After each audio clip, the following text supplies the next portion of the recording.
Olá, tudo bem? Como vai? No programa de hoje eu vou receber uma mulher que é apaixonada por um assunto e virou defensora de uma causa. Eliene Macedo vem tratando junto à Sociedade de Sertãozinho uma pauta recorrente que é o autismo. A gente vai conversar com ela e vocês vão saber tudo sobre esse assunto. A gente também vai exibir hoje, ainda hoje, uma reportagem especial com um garoto que vai conquistar seu coração, o pequeno Arthur. Eu conto tudo isso já já, mas agora vamos falar sobre autismo.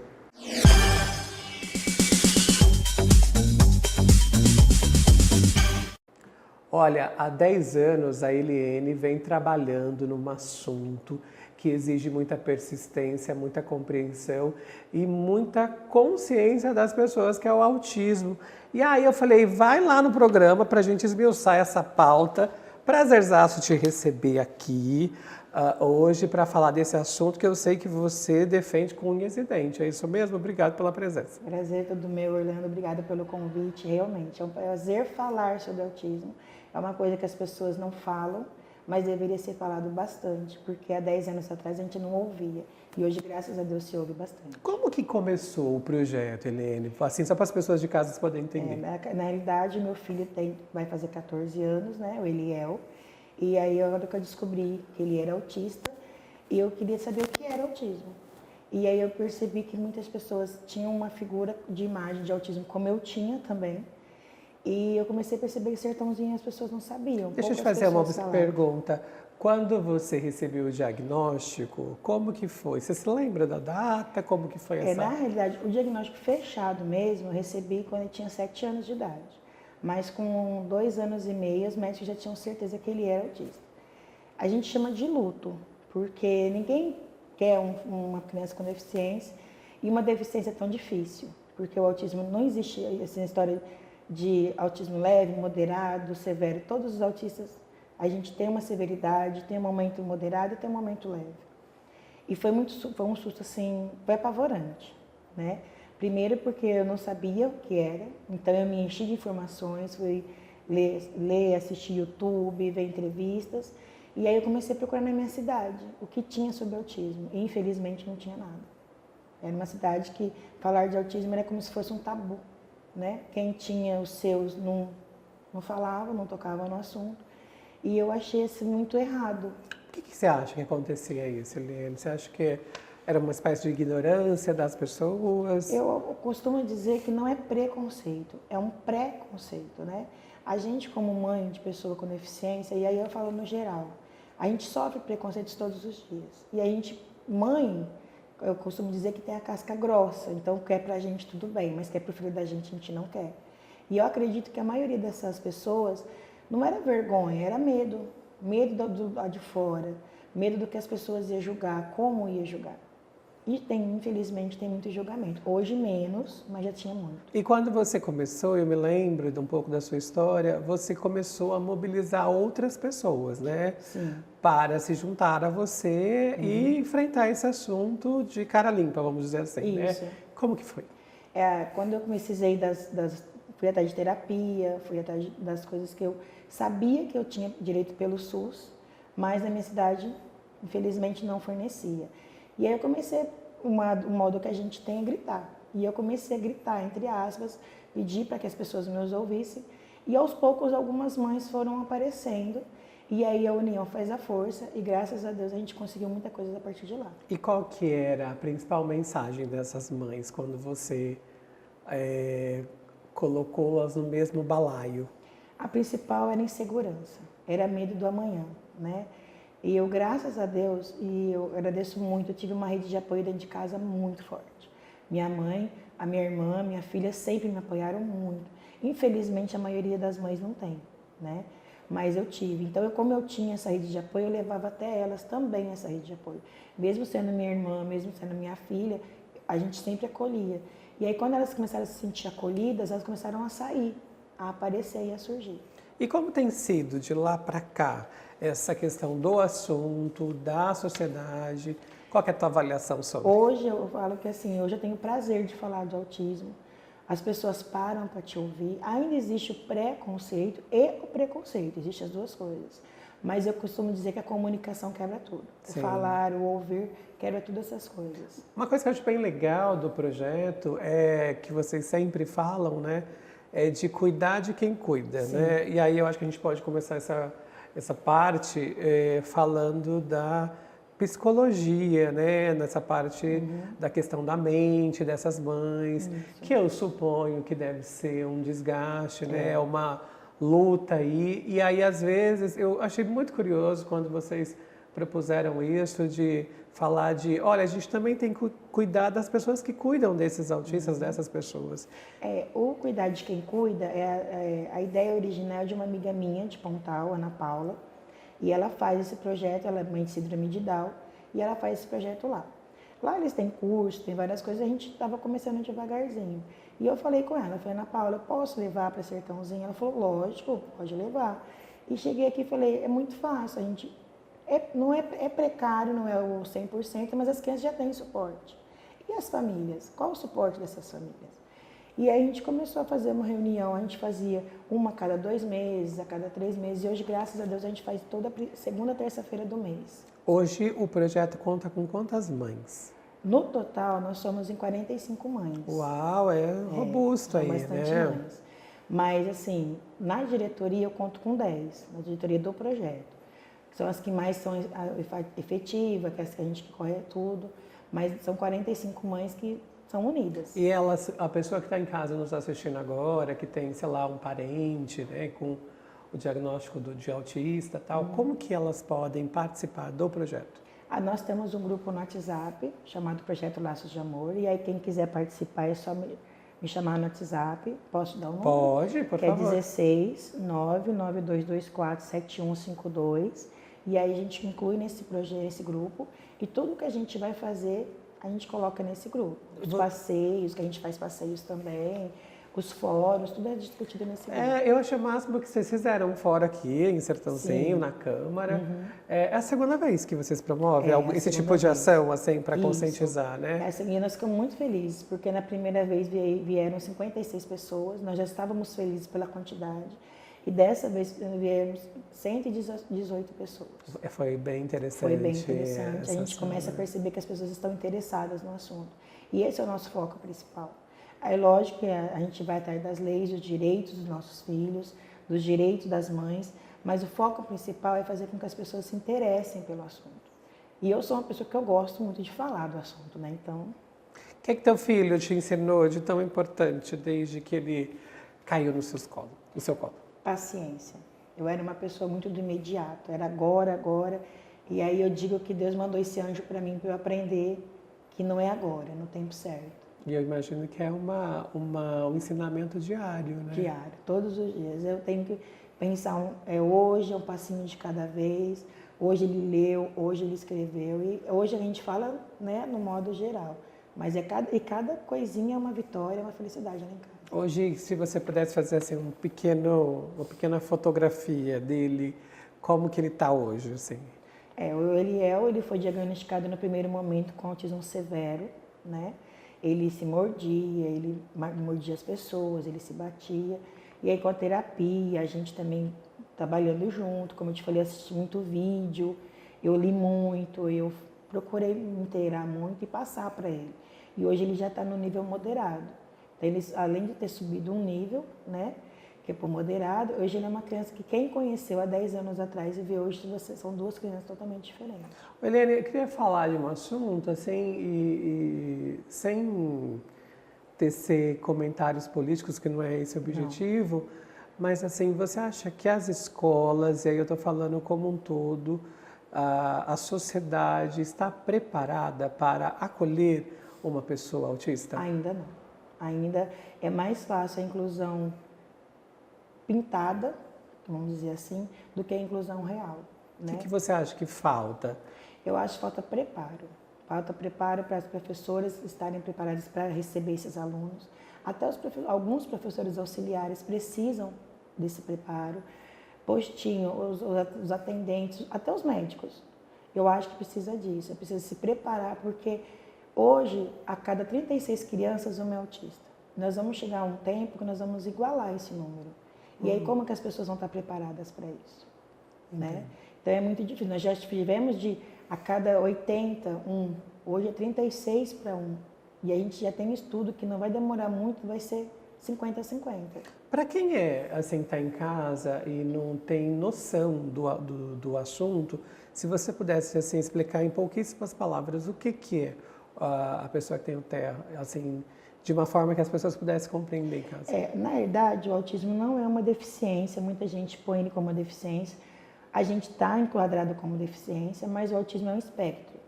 É como uma pessoa que nasce careca, uma pessoa que nasce com o olho verde, ele nasce com autismo. Algumas crianças, como no meu caso, meu filho, por exemplo, teve um autismo chamado autismo reverso. Ele nasceu com uma criança típica, andou, falou, até 1 ano normal, e com 1 ano e pouquinho ele teve um desmaio, e aí ele voltou autista. Eu não entendia por quê, hoje eu sei que é o autismo reverso porque é do HC, o HC me explicou, mas tem casos que a criança já nasce assim. Então é muito difícil você falar, é porque tomou uma vacina. Não. É porque da família. Tem gente que não tem ninguém na família e tem um autismo. Então ele é um espectro, é uma coisa que vem da pessoa e é da pessoa. Certo.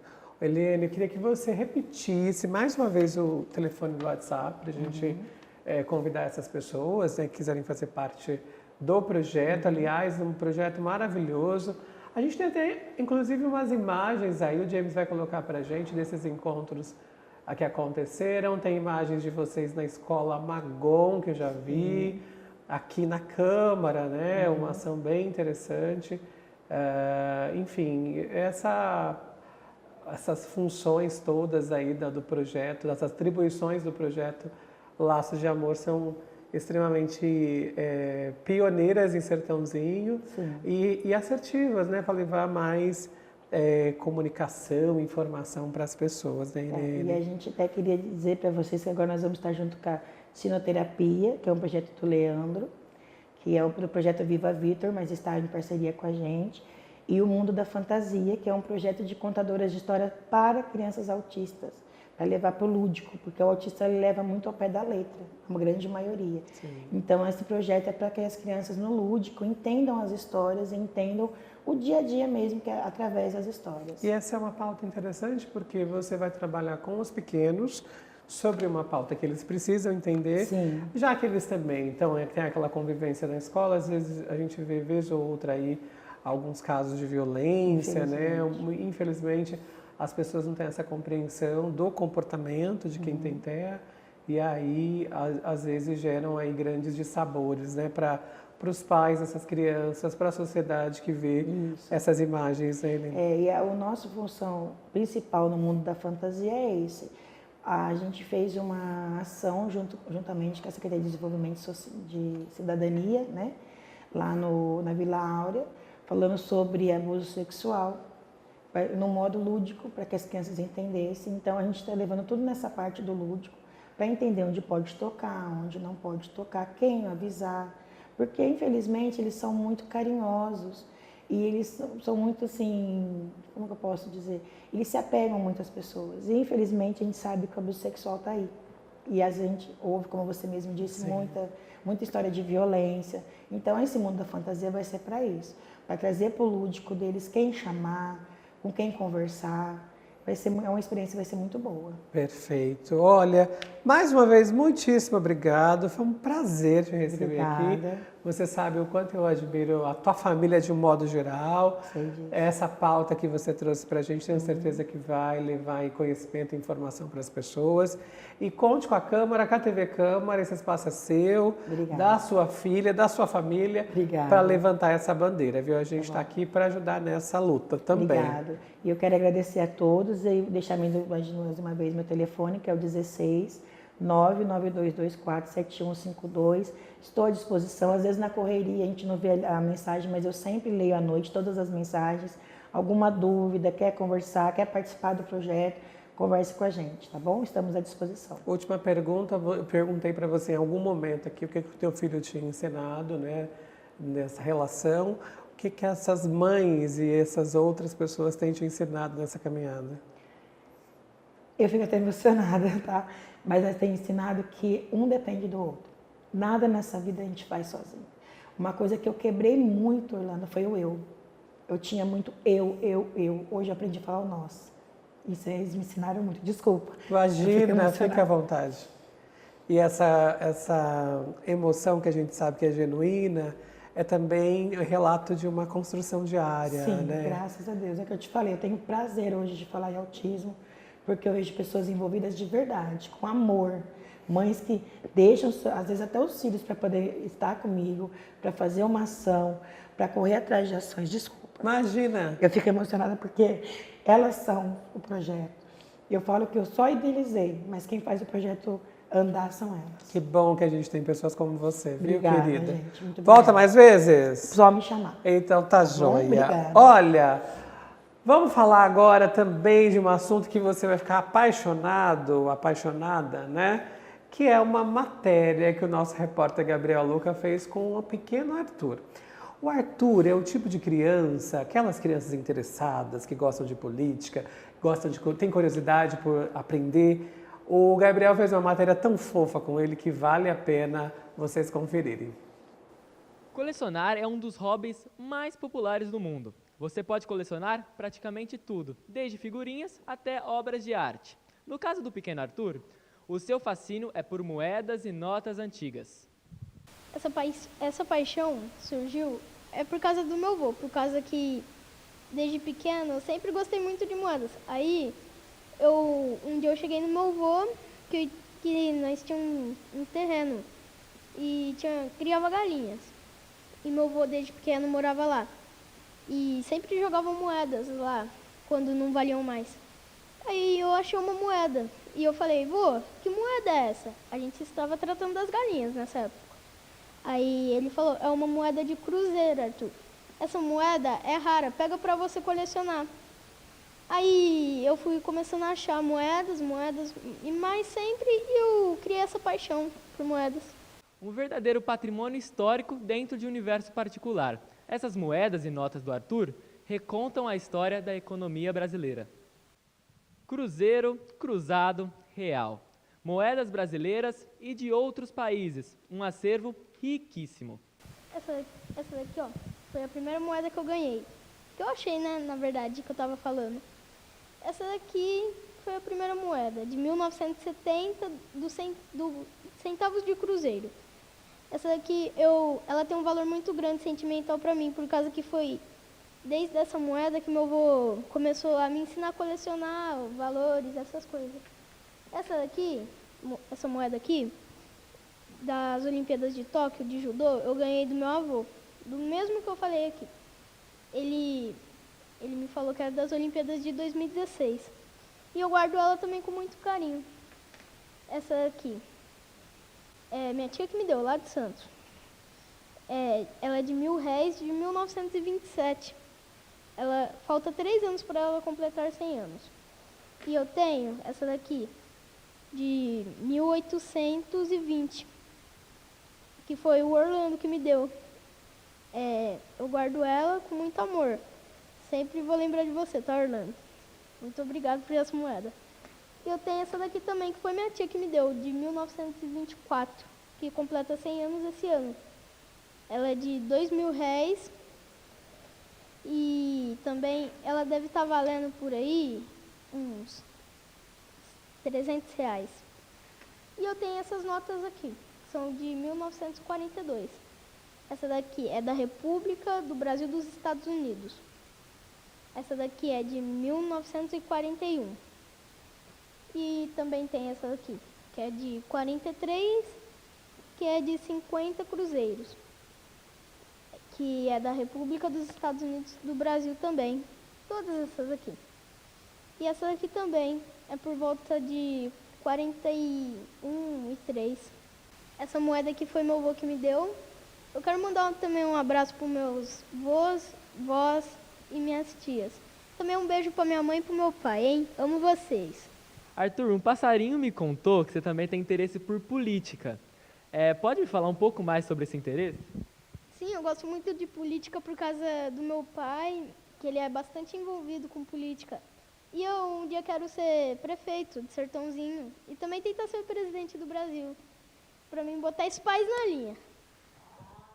Gente, quem dá conta desse Arthur, né? Vai ser presidente do Brasil. Uma graça esse menino, né, Eliane? Uma graça mesmo. Lindo. Olha, vamos acompanhar outro vídeo. Dessa vez é uma série que a gente está exibindo aqui. A gente está explicando a função dos 3 poderes. No episódio de hoje, o Dr. Douglas vai explicar um pouco mais sobre as ações aqui na Câmara. Rodou.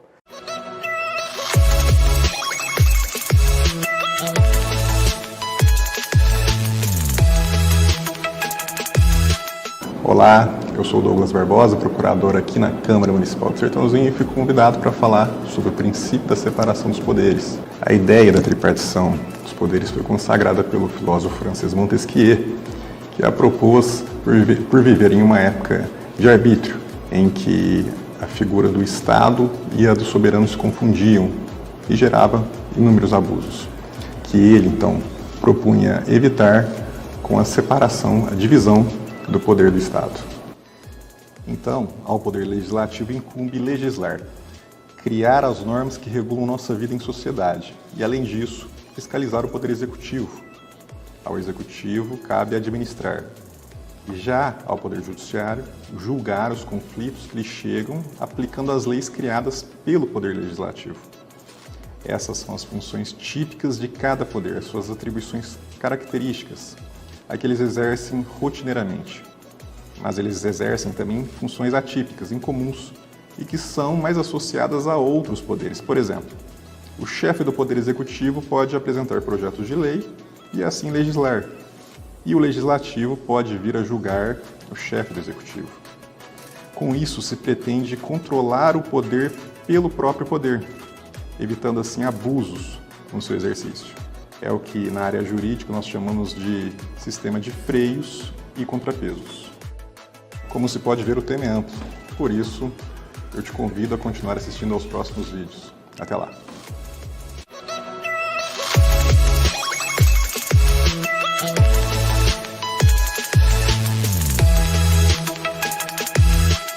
Valeu, Dr. Douglas. Muito interessante e relevante esses assuntos, né? Uma forma de você aí de casa também conhecer um pouquinho mais sobre as ações aqui da Câmara. Nos próximos programas a gente vai continuar essa série e aí eles vão contar com a participação da doutora Graziela e da doutora Lívia. Elas também continuam dando explicações sobre a diferença dos 3 poderes, o executivo, o judiciário e aqui, né, o legislativo. Olha, lembrando que você pode acompanhar todas as notícias da Câmara nessas redes sociais que estão aparecendo aqui embaixo. No mais, agradeço pelo carinho, audiência. A gente se vê. Um beijo, um queijo. Tchau.